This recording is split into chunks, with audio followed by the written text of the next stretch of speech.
The fireworks painted the void with colors that had no names in human languages. Grand Admiral Thexanor stood on the observation deck of the Valorian flagship, his forearms crossed in satisfaction as he watched the celebration unfold across 15,000 vessels. Ships from 7 different species floated in precise formation, their hulls still scorched from battle, their crews drunk on victory. "It is finished," Thexanor announced to his command staff. His translator converted his rumbling voice into something the other species could understand. "The human menace has been eliminated." Around him, officers from different worlds nodded their agreement. The Kethrex representatives clicked their mandibles in approval. The Ashani technicians hummed their binary songs of triumph. Even the usually stoic Vrel delegation allowed themselves slight movements that might have been dancing. The battle had lasted 3 months. 3 long months of pushing through the human solar system, fighting past their defense stations, destroying their orbital platforms, and finally crushing their main fleet near the gas giant they called Jupiter. The humans had fought hard, Thexanor admitted to himself. They had been clever with their tactics and brave in their final stand. But bravery meant nothing against superior numbers and technology. "Broadcast the victory message across all channels," Thexanor commanded. "Let every world in the galaxy know that the Galactic Armada has prevailed." His communications officer worked quickly. Within moments, the message went out. Grand Admiral Thexanor's face appeared on screens across hundreds of worlds. His speech was simple and direct. "People of the galaxy, the war is over. The humans who dared to resist the will of the Galactic Council have been defeated. Their fleet lies in ruins. Their world is defenseless. Let this be a lesson to any who would challenge the order we have built together." Across the Armada, celebrations intensified. The Kithrex Queen herself, a creature so massive she required her own command vessel, broadcast her triumph call. The sound echoed through quantum channels, a shriek of victory that made even Thexanor's thick skin ripple with discomfort. In the lower decks of various ships, soldiers gathered in mess halls. They drank fermented liquids from their home worlds and told stories of the battles they had survived. Some mourned friends lost in the fighting, others simply felt relief that it was over. On the Ashani technocracy vessel, Calculated Response, observer Kellis sat alone in his private quarters. Unlike his celebrating colleagues, he felt uneasy. Something about the final battle bothered him. He pulled up the tactical data on his screens and began reviewing it for the 3rd time. The human defense had been competent, but not exceptional. They had used standard tactics, predictable formations, and conventional weapons. For a species that had surprised the galaxy by developing faster-than-light travel independently, they had seemed almost ordinary in their final stand. Kellix's analytical mind turned the problem over like a puzzle. The humans had fought for 3 months. They had given ground slowly, making the Armada pay for every kilometer of space. But in the end, they had gathered their remaining ships near Jupiter and fought a conventional battle. They had lost. It was too simple. Kellix pulled up the intercepted human communications from the final days. Evacuation orders from Earth, civilian distress signals, military commands directing the last ships to defensive positions. Everything seemed correct. Everything seemed normal. But that was the problem. It was all too normal. He stood and walked to his own observation port. Outside, he could see the celebration continuing. Fireworks, light shows, ships performing victory rolls. The biggest military gathering in galactic history, all celebrating their triumph over a single species from a single world. Kellix opened a private channel to the analysis division. "Run a complete scan of all human vessels destroyed in the final battle. I want confirmation of crew complements, weapon systems, and power signatures." The response came back quickly. "Observer Kellix, those scans were completed hours ago. All human vessels match expected specifications. Run them again," Kellix insisted. "And this time, compare them to the human ships we encountered in the first month of the war." There was a pause. "Observer, that will take several hours.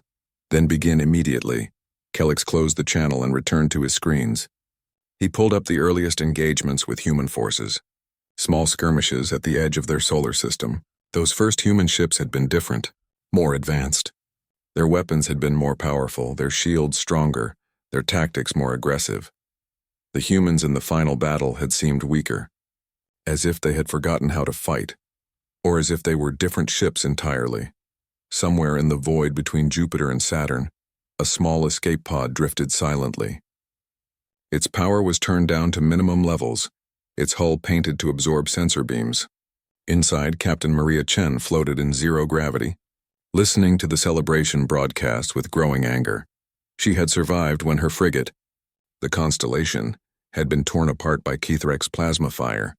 She had watched 300 crew members die in an instant. She had barely made it to the escape pod before the reactor went critical. Now she listened to the aliens celebrate their victory, and she wanted to scream.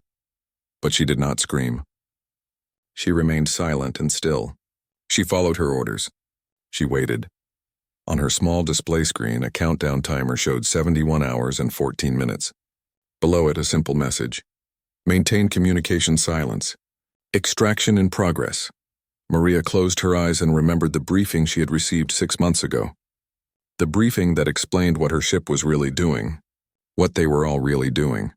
The Constellation had not been a front-line combat vessel. None of the ships in the Terran Defense Fleet had been. They were older models, previous generation technology, crewed by volunteers who understood the mission. They were bait. Maria's sister was out there somewhere, beyond the sensor range of the Galactic Armada. So was her brother. So were millions of other humans aboard ships the aliens had never seen, waiting for the signal. 71 hours and 13 minutes. Back on the Valorian flagship, Thexnor accepted congratulations from the Galactic Council members who had traveled to observe the final victory. They praised his leadership and tactical skill. They spoke of peace and the new order that would come now that the human threat was eliminated. Thexnor smiled and accepted their words, but a small part of him wondered about the ease of the final victory. In 300 years of military service, he had learned to trust his instincts, and his instincts told him something was wrong. He pushed the feeling aside. The humans were defeated. Their planet was defenseless. The war was over. Around him, the celebration continued into the night cycle. Ships maintained their formations, crews rested or drank, and commanders made plans for the occupation of Earth and the integration of humanity's remaining colonies into the Galactic Council. No one noticed the slight distortions at the edge of the system. No one detected the gravitational anomalies forming in the space between stars. No one saw the 4 massive shapes beginning to emerge from dimensions that conventional physics said should not exist. In his quarters, Kellic stared at his screens and waited for the analysis results. His instincts, different from Thexnor's but equally reliable, screamed that they had made a terrible mistake. And in her escape pod, Captain Maria Chen watched the countdown timer and whispered a prayer for what was about to happen. The celebration continued, but the galaxy was about to change forever. 72 hours after the celebration, the sensor alarm went off. Lieutenant Vexes, a young Valorian officer on monitoring duty, almost ignored it. The sensors had been glitchy since the battle. Debris from thousands of destroyed ships created false readings constantly. But this alarm was different. It came from the long-range array, not the local scanners. "Sir, we have anomalous readings at grid reference 774, Vexes reported to the command deck. The duty officer barely looked up from his celebration meal. "Debris field?" "Negative, sir. These readings are coming from beyond the system edge. Distance approximately 40 astronomical units. That got attention." The duty officer put down his food and walked to the sensor station. "Show me," Vexes brought up the display. 4 massive distortions appeared on the screen like ripples in space itself. The readings made no sense. The mass signatures were enormous, but there was nothing there. "Run a diagnostic," the duty officer ordered. "The equipment must be damaged." Vexes ran the diagnostic. Every system showed green. "Sir, the equipment is functioning normally." "Then what are we looking at?" Before Vexes could answer, the distortions changed. Space itself seemed to tear open like fabric ripping along a seam, and through those tears something emerged. The first ship was 15 kilometers long. Vexes stared at the reading, certain it must be wrong. Nothing that large could move through space. Nothing that large could exist. But the sensors did not lie. The massive vessel was there, its hull a dark gray that seemed to absorb light rather than reflect it. Then a second ship emerged, and a third, and a fourth. "Sound general quarters," the duty officer whispered. "Wake the admiral. Now." Across the Galactic Armada, celebration stopped as the alert spread. Thousands of ships went from relaxed to combat-ready in minutes. Grand Admiral Thexnor reached the command deck of his flagship, still fastening his uniform. "Report," he demanded. His sensor chief, a veteran with 40 years of experience, looked pale. "4 contacts, sir. Unknown configuration. Mass readings indicate each vessel is approximately 15 kilometers in length." Thexnor felt his blood chill. 15 kilometers. The largest ship in the Galactic Armada was 3 kilometers long. "Are they human vessels?" "Transponder signals are broadcasting Terran identification codes, sir." "Impossible," Thexnor said. "We destroyed their fleet. These must be automated platforms. Weapons platforms left as a final defense." Observer Kellix's voice came over the command channel. "Grand Admiral requests permission to speak." "Granted. These are not platforms, sir. I am reading power signatures consistent with active reactors, life support systems, and propulsion drives. These are crude vessels. The humans do not have ships that large," Thexnor insisted.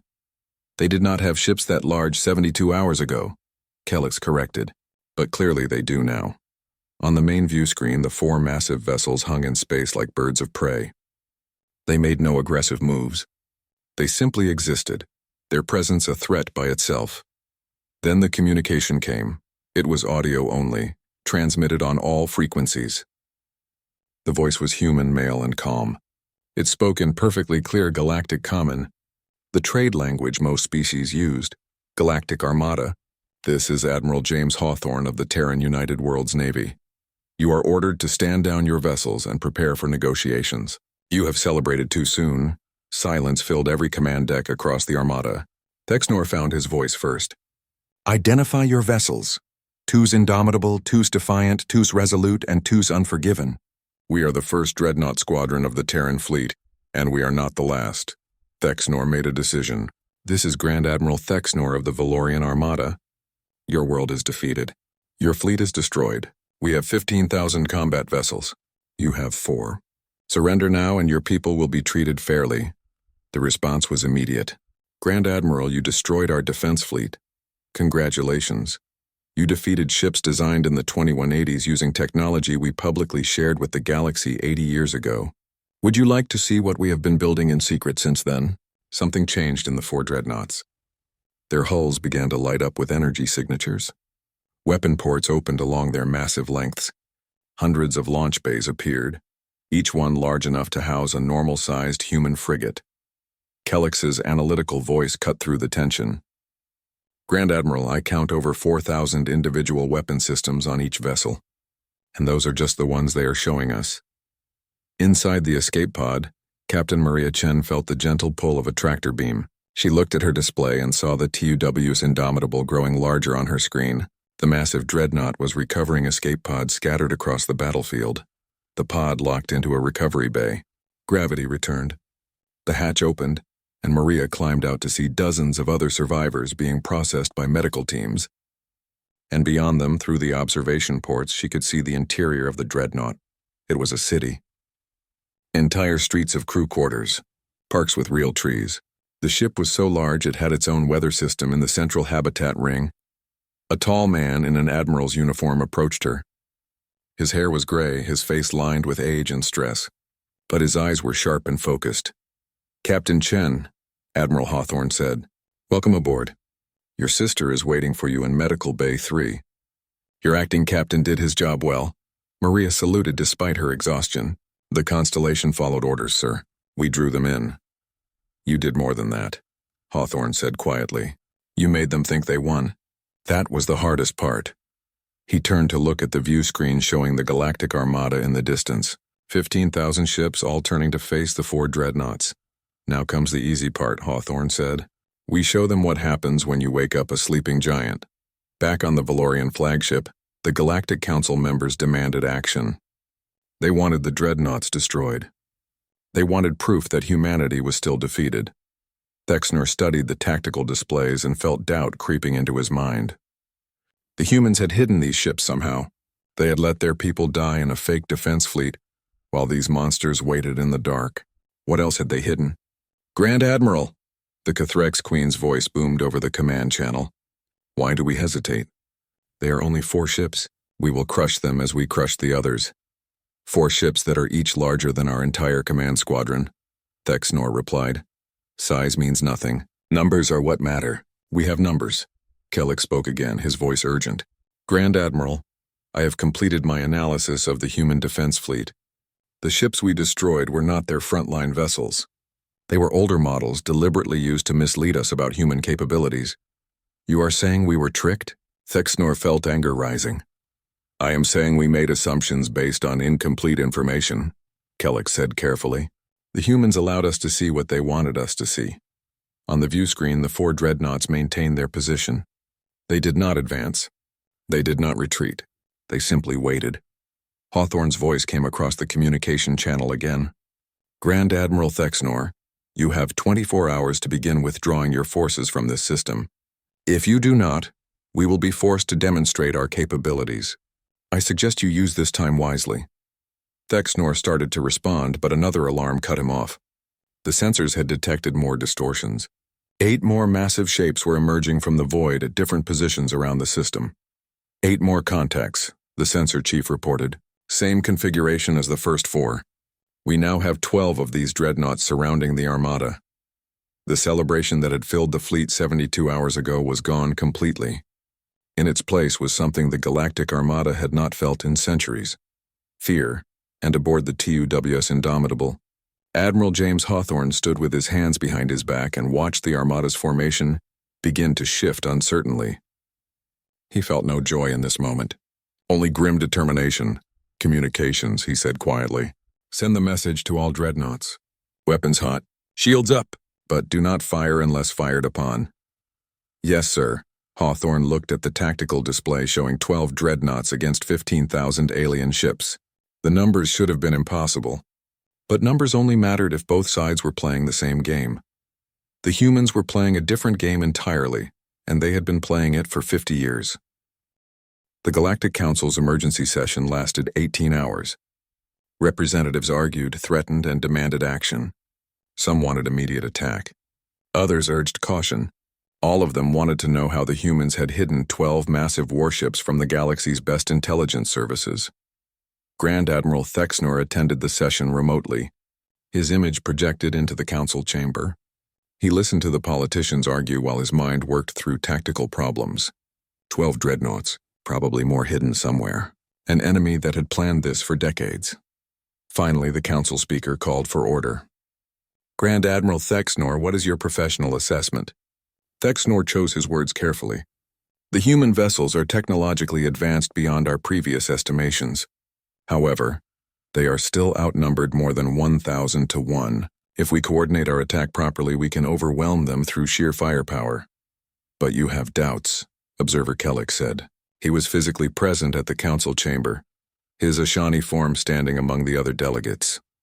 I have questions, Thexnor admitted. The humans revealed these ships deliberately.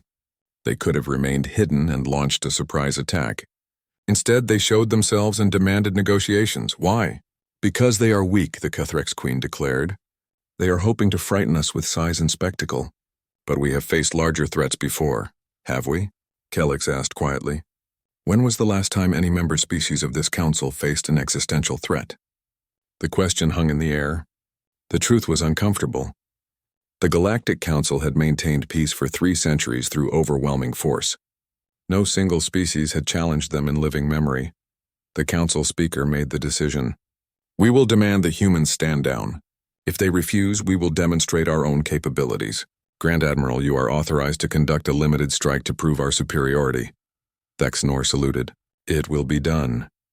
But even as he gave the response, he wondered if they were making a terrible mistake. Admiral Hawthorne received the message from the Galactic Council 1 hour later. Stand down or face destruction. He read it twice, then called his command staff together in the briefing room of the Indomitable. They want a demonstration of force, he told the assembled officers. They still think they can intimidate us. Should we show them the Graviton Lance? Asked Captain Rivera, commander of the Resolute. Hawthorne nodded slowly. We need to make them understand the reality of their situation without causing unnecessary casualties. The Graviton Lance is perfect for that. He pulled up a star chart on the main display. There is a rogue moon in this system. Dead rock, no atmosphere, no strategic value. We will use it as our target. How much power? Rivera asked. Full charge. I want them to see what we can do. Maria Chen, recently promoted to acting commander of one of the Indomitable's fighter wings, spoke up. Sir, with respect, if we show them our best weapon, we lose the mystery. The unknown is sometimes more powerful than the known. Hawthorne looked at the young officer with approval. Good thinking, Commander. But sometimes you need to show enough to make them believe without showing everything. We will demonstrate the graviton lance. We will not demonstrate the void missiles, the antimatter torpedoes, or the singularity mines. Around the table, officers nodded their understanding. They had more weapons in their arsenal. Many more. The communication went out to the Galactic Armada. Admiral Hawthorne's calm voice delivered a simple message. Grand Admiral Thexnor, you have requested a demonstration of our capabilities. We will provide one. The rogue moon designated M477 will be our target. You may observe from a safe distance. What we are about to show you is one weapon from one ship. Remember that. Thexnor immediately ordered all ships to maximum safe distance from the target moon. Sensors were focused on both the moon and the human dreadnought Indomitable. The massive human ship moved into position with surprising grace for something so large. It oriented itself toward the moon, approximately 1 million kilometers away. All vessels report ready, Thexnor's tactical officer reported. Sensors recording on all frequencies. On the Indomitable, Hawthorne gave the order. Captain Rivera, you may fire when ready. The graviton lance was humanity's most powerful directed energy weapon. It did not fire energy in the conventional sense. Instead, it manipulated gravity itself, creating a focused beam of gravitational force that could compress matter to impossible densities. The weapon charged. Energy readings from the Indomitable spiked dramatically. Then a beam, barely visible to the naked eye, shot across the distance between ship and moon. The moon did not explode. Instead, it began to compress. Thexnor watched in horror as the celestial body, approximately 1,200 kilometers in diameter, began to shrink. The compression happened impossibly fast. Rock and metal and frozen gases all crushed together under forces that should not exist. In 4.7 seconds, the moon became a sphere approximately 120 kilometers in diameter. A perfect dense ball of compressed matter that glowed white-hot from the energy released during compression. Silence filled every command deck in the Galactic Armada. By the ancestors, Thexnor whispered. Kellix's voice came across the command channel, quiet and shaken. That was not an explosion. That was controlled gravitational manipulation. They compressed an entire moon like squeezing a fruit. The technology required for that is centuries beyond our own. Before anyone could respond, alerts began blaring. 500 Cathrex vessels were breaking formation. What are they doing? Thexnor demanded. The Cathrex Queen has ordered an attack, his communications officer reported. She says the humans used their best weapon and now are vulnerable while it recharges. Tell her to stand down. That is a direct order from, but it was too late. 500 Cathrex ships, each one a deadly assault vessel designed for swarm tactics, accelerated toward the human dreadnought formation. They moved fast, using the zigzag patterns that had made them famous across the galaxy. Aboard the Indomitable, alarms sounded. Incoming Cathrex attack wave, the tactical officer reported. 500 vessels attack formation. Hawthorne did not hesitate. Deploy drone swarms. Point defense to automatic. Do not use primary weapons. I want them disabled, not destroyed. Yes, sir. The Cathrex ships closed the distance rapidly. They were 15 minutes from engagement range. 10 minutes. 5 minutes. Then the Indomitable responded. Launch bays across all 12 dreadnoughts opened simultaneously. What emerged was like a metallic cloud. Thousands upon thousands of autonomous fighters, each one no larger than a personal vehicle, swarmed out into space. The drones moved with precision that no living pilot could match. They organized into formations, created overlapping fields of fire, and adapted their tactics in real time using quantum computers that processed information faster than organic brains could imagine. The Cathrex ships opened fire first. Plasma bolts and kinetic rounds filled space with deadly energy. The human drones dodged, not all of them, but enough. The formations shifted and flowed like schools of fish, and where the Cathrex expected to find targets, they found empty space. Then the drones returned fire. The weapons were not designed to destroy. They were designed to disable.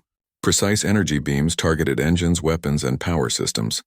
Each drone knew exactly where to shoot, to knock a Kthrex ship out of the fight without killing the crew. The point defense systems activated next. These were the real terror.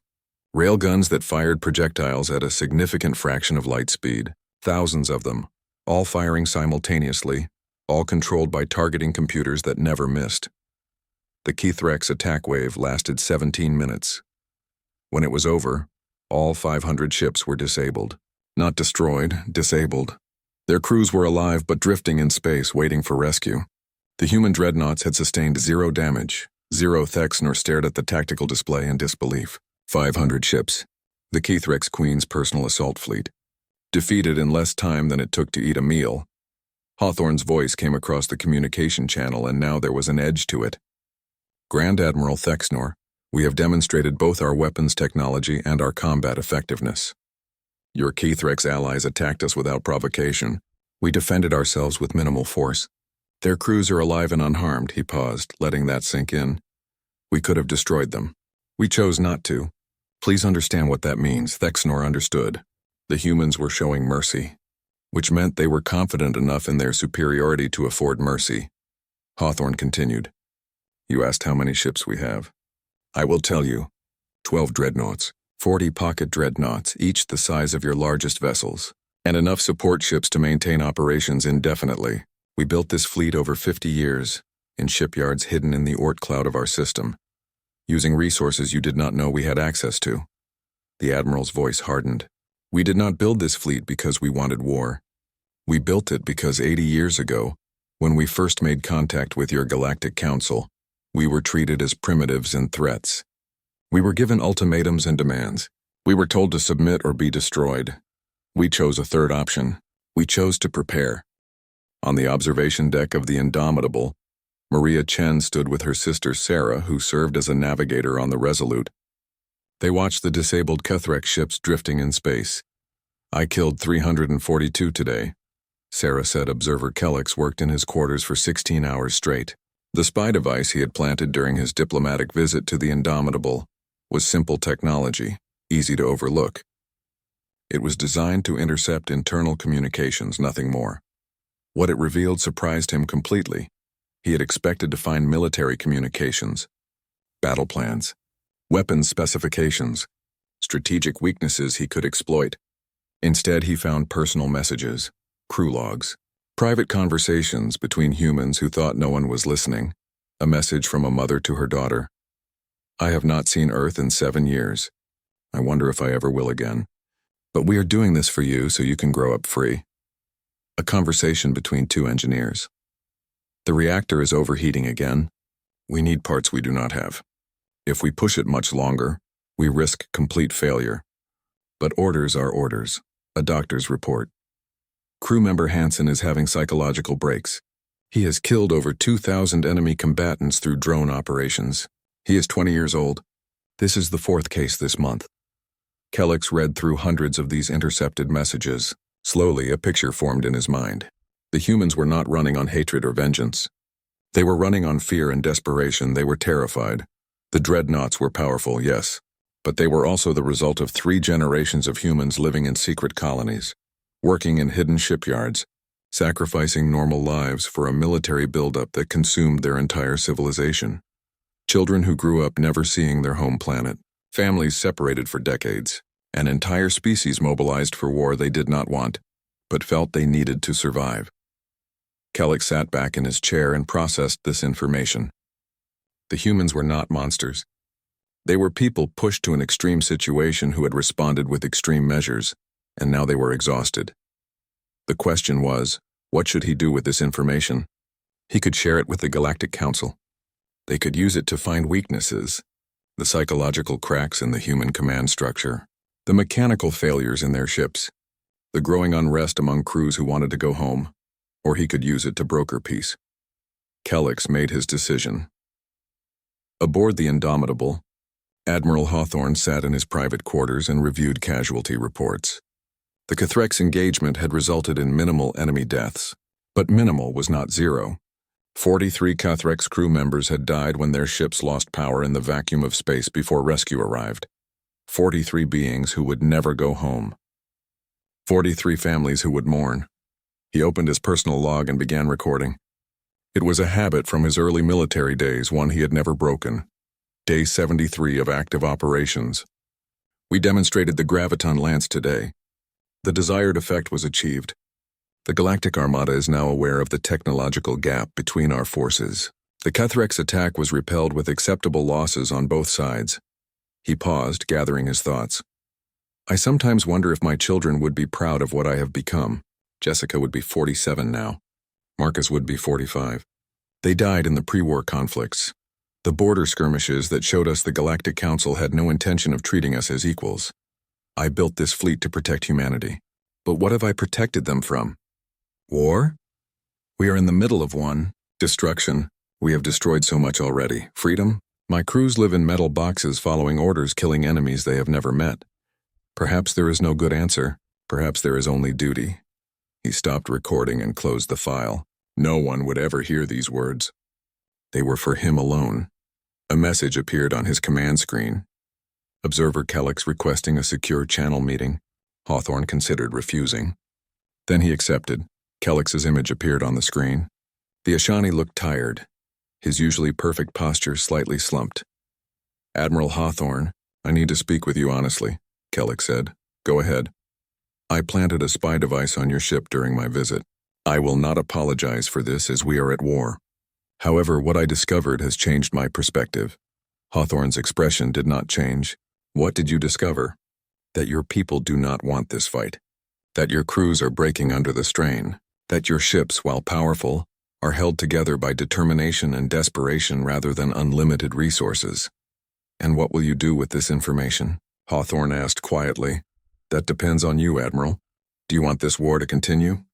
Hawthorne was silent for a long moment. Then he said, no, I never wanted it to start. But when the Galactic Council gave us the choice between submission and extinction, we chose a third path. We chose to make ourselves too dangerous to subjugate. You succeeded, Kelly said. But success has brought you to a precipice. The hardliners in our armada are planning a full assault. All 14,000 remaining ships in a coordinated strike. They believe overwhelming numbers can still prevail. They are wrong, Hawthorne said. I know. But they will try anyway. And then you will be forced to respond with full force. Millions will die on both sides. Your fleet will be damaged, possibly destroyed. And even if you win, you will have made enemies of every species in the galaxy. What is your alternative? Kellex leaned forward. I broadcast the truth. I show the galaxy what I found in your communications. I show them that humans are not monsters but people fighting for survival. I show them that continuation of this war will benefit no one. And you think that will stop them? Hawthorne's voice was skeptical. No, but it might stop enough of them. The younger generation questions this war already. Many species joined the Armada because they were told humans were a threat to galactic order. If they learn the truth, some will withdraw support. Hawthorne considered this. What do you want in return? A chance for my people to survive what is coming, Kellex said. Because, Admiral, I have run the projections. If the Armada attacks and you respond with full force, the Ashani technocracy will be devastated. We are positioned in the center of the battle formation. So this is about saving your own people? Yes, Kellex admitted, but also about ending a war that should never have started. Is that so wrong? Before Hawthorne could answer, alarms blared throughout the ship. The tactical officer's voice came over the command channel. Admiral to the bridge. The Armada is moving. All 14,000 ships are assuming attack formation. Hawthorne stood immediately. Observer Kellex, I suggest you get clear of the combat zone. What happens next will not be pleasant. He closed the channel and ran to the bridge. The main view screen showed the full Galactic Armada in motion. 14,000 ships representing 7 different species, all moving into a coordinated assault formation. It was the largest military maneuver in galactic history. Status of all dreadnoughts, Hawthorne ordered. All 12 dreadnoughts reporting ready. Pocket dreadnoughts moving into support positions. Drone swarms deployed. All weapon systems armed. Enemy time to engagement range, 40 minutes at current speed. Hawthorne looked at the numbers. 14,000 against 12. His ships were more powerful, but there were limits. He had known this moment might come. He had prepared for it. Communications send to all dreadnoughts. Authorization code Phoenix 77. Initiate protocol Scorched Sky. Around him, his bridge crew froze. They knew what that protocol meant. If Earth fell, if the dreadnoughts were destroyed, automated systems would activate across the galaxy. Hidden weapons platforms, sleeper agents, revenge systems designed to hunt the Galactic Council for centuries. Sir, his executive officer said quietly, are you certain? If they destroy us here, they will attack Earth next. Our planet is defenseless. Protocol Scorched Sky ensures that even if we lose, they lose more. It is the only deterrent we have left. The timer counted down. 30 minutes to engagement. Maria Chen sat in her fighter ready to launch. Around her, 300 other pilots waited. They knew the odds. They knew most of them would not survive the next hour. Sarah's voice came over a private channel. Maria, if we do not make it, do not talk like that, Maria interrupted. No, listen. If we do not make it, I want you to know I am proud we fought together. Mom and Dad would be proud too. Maria felt tears forming but forced them back. We are going to make it, both of us. And then we are going to go home and see Earth again. I hope you are right. 20 minutes to engagement. Aboard his flagship, Grand Admiral Thexnor gave the order he had been dreading. All ships, weapons free. Commence attack on my mark. Around him, his command staff worked silently. There was no celebration now. No confidence. Only grim determination. Grand Admiral, his communications officer said, we are receiving a wideband transmission. It is from Observer Kellic. Put it through. Kellic's voice filled the bridge. But it was not a private communication. It was broadcasting on all frequencies to every ship in both fleets.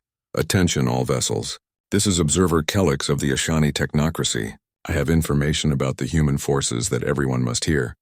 Cut that transmission, Thexnor ordered. Unable to comply, sir. He is using a Priority Council override code.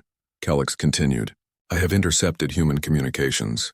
I have seen inside their ships. And what I found... The neutral station was called Haven's Grace. It was an old trading post built centuries ago when the Galactic Council was young. Now it served as a meeting place for diplomatic encounters that needed neutral ground. Admiral James Hawthorne arrived first. His shuttle docked at the station's main port. He wore his formal uniform but carried no weapons. As agreed, no guards accompanied him. Just one man walking into a room that could be a trap. He had lived long enough not to fear death. But he feared failure. The meeting room was simple. A table, 2 chairs, a window showing the stars beyond. Hawthorne sat and waited. Grand Admiral Thexnor arrived 15 minutes later. The Valorian was taller than Hawthorne, his 4 arms moving with practiced military precision. He also wore his formal uniform. He also carried no weapons. They looked at each other across the table. 2 old warriors, both exhausted, both carrying the weight of their people's survival. You look tired. Admiral Hawthorne, Thexnor said finally. So do you. Grand Admiral, Thexnor sat down heavily. For a moment neither spoke. Then the Valorian said, I am 347 years old. I have fought in 17 wars. I have never lost a battle. Until now I have never faced an enemy I could not defeat. You have not lost, Hawthorne said. Not yet. We both know the truth. If we continue fighting, my armada will be destroyed. We might damage your dreadnoughts, perhaps destroy 1 or 2. But the cost would be catastrophic. Millions dead. And for what? Hawthorne leaned back in his chair. For what indeed? I have been asking myself that question for 50 years. Why did it come to this? Why could we not find peace? Because the Galactic Council is old, Thexnor said. Old and set in its ways. When your people developed faster than light travel independently, it frightened the Council. No one had done that in centuries. Most species receive the technology from us with conditions attached. Control. But we figured it out ourselves, Hawthorne said. So you could not control us. Yes, and beings who cannot be controlled are threats. Or so the Council decided. Thexnor activated a small data device on the table. Images appeared in the air between them. Communications, orders, secret meetings. I have been investigating, Admiral. The incident that started this war, the attack on your colony ship Horizon, was not what we were told. The Council claimed your ship violated territorial agreements, but I have found evidence that suggests the attack was orchestrated. Hawthorne's jaw tightened. By who? Extremists on both sides. beings who wanted conflict because they profit from it. Arms manufacturers. Political factions seeking power. They manipulated events to make war inevitable. The horizon was carrying 3,000 colonists, Hawthorne said quietly. Families, children, all dead to start a war that benefited a few. Yes, and now millions more have died continuing it. Hawthorne looked at the data. Names he recognized. Companies that supplied weapons to both sides. Politicians who had gained power through war rhetoric. A conspiracy that spanned decades and multiple species. If this information is accurate, many powerful beings will want it buried. They will try, Thexnor agreed. But observer Kellex has already copied it and distributed it widely. Too late to suppress now. The truth is spreading. So what do we do? Hawthorne asked. We end this, not with victory for either side, but with something harder. Peace. They talked for 6 hours. They negotiated. They argued. They found common ground. A ceasefire would be immediate. Human dreadnoughts would withdraw to defensive positions around Earth and human colonies. The Galactic Armada would withdraw beyond the Kuiper Belt. A joint commission would investigate the war's origins and prosecute those responsible. But the hardest part was trust. How could they trust each other after so much death? We start small, Kellex said. He had joined the meeting remotely, his image projected into the room. Joint projects, scientific cooperation, cultural exchanges. We show both our peoples that the other side is not monsters. My people will resist, Thexnor said. Many still believe humans are dangerous. My people will resist too, Hawthorne added. We have spent 3 generations preparing for war.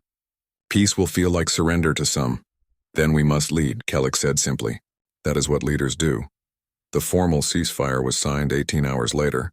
Ships from both fleets witnessed it. The document was simple but profound. Both sides agreed to stop killing each other and start talking instead. It was not perfect. It solved nothing completely. But it was a start. 5 years passed. The colony of New Harmony was built on a moon orbiting a gas giant in neutral space.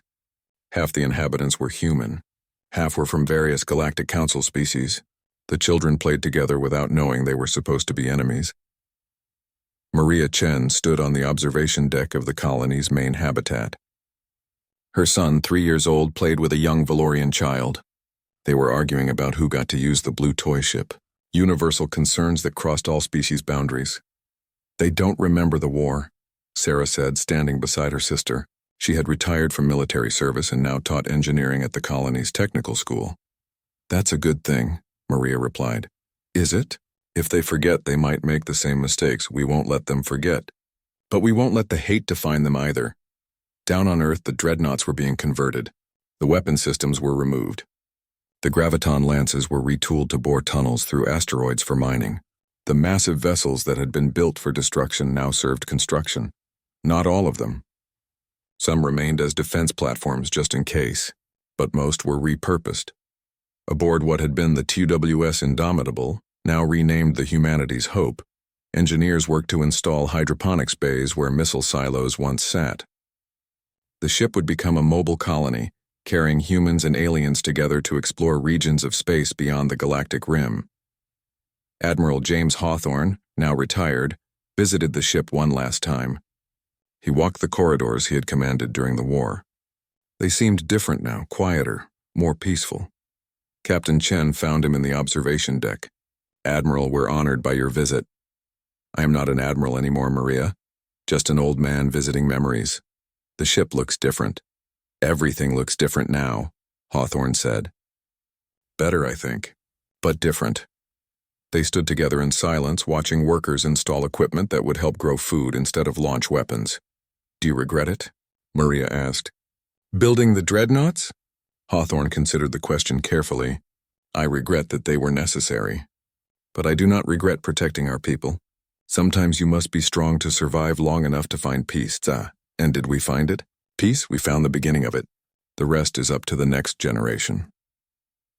Far away, Grand Admiral Thexnor sat in his retirement garden on Valoria Prime. He tended to plants that had been in his family for generations. Simple work that cleared the mind. A communication chime interrupted his thoughts. He accepted it and saw Admiral Hawthorne's face on the screen. James, Thexnor said warmly, I was not expecting your call. I wanted to invite you to the chess tournament next month, Hawthorne said. We play remotely, but they're organizing an in-person event. I thought you might want to compete. Chess, the human strategy game you taught me.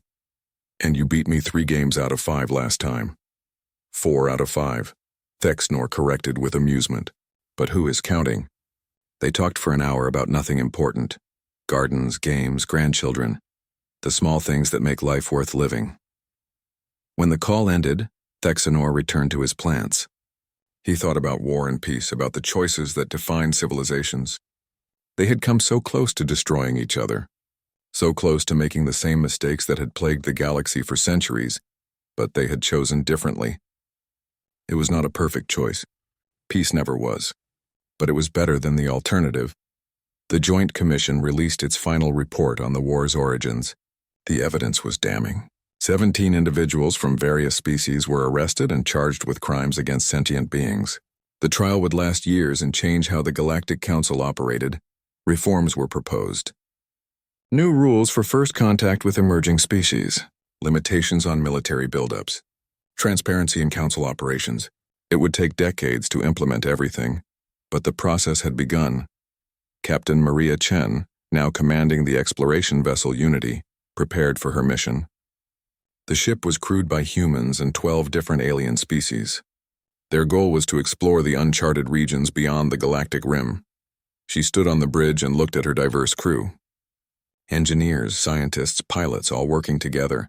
5 years ago, they would have been enemies. Now they were colleagues. Some had become friends. Captain, we're ready to depart, her first officer reported. He was a Shawnee trained by Observer Kellix himself. Then let's go explore the unknown, Maria said. The Unity lifted off from New Harmony and accelerated toward deep space. Behind them, the colonies grew. The peace held. Life continued.